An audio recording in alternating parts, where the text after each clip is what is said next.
স্বামীজির গ্রন্থ, স্বামী বিবেকানন্দের প্রতিকৃতি আদৃতর হাতে এই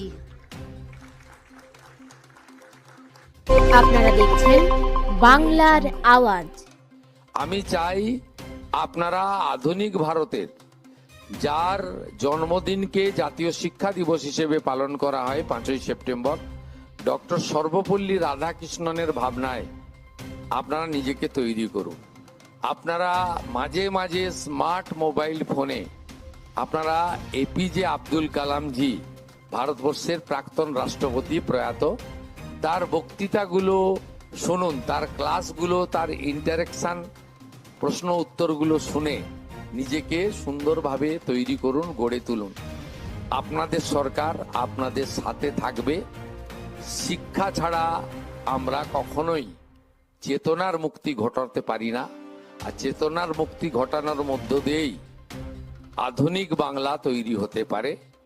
এই বাংলাতে এত এত মেধা সম্পন্ন লোকজন রয়েছে যারা ইউরোপের ইউনিভার্সিটিগুলোতে গিয়ে নেতৃত্ব দিচ্ছেন। আমরা চাইব আমাদের সরকারের লক্ষ্য মেধা আমাদের কাছেই থাকুক, সেই মেধাকে কাজে লাগিয়ে উন্নত বাংলা, প্রকৃত সোনার বাংলা, কবিগুরুর ভাবনায় বাংলা, স্বামী বিবেকানন্দের স্বপ্নের বাংলা আগামী দিনে যাতে আমরা তৈরি করতে পারি।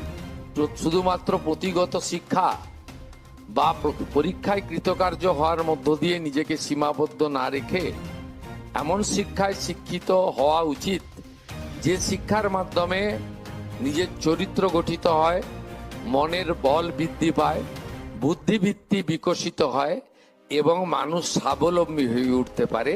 আমরা স্বামী বিবেকানন্দের শিক্ষায় আগামী দিনে শিক্ষাঙ্গন ছাত্রছাত্রীদের তৈরি করতে চাই, এটাই আমাদের ভাবনা। নকিবুল ইসলামের রিপোর্ট, আপনারা দেখছেন বাংলার আওয়াজ।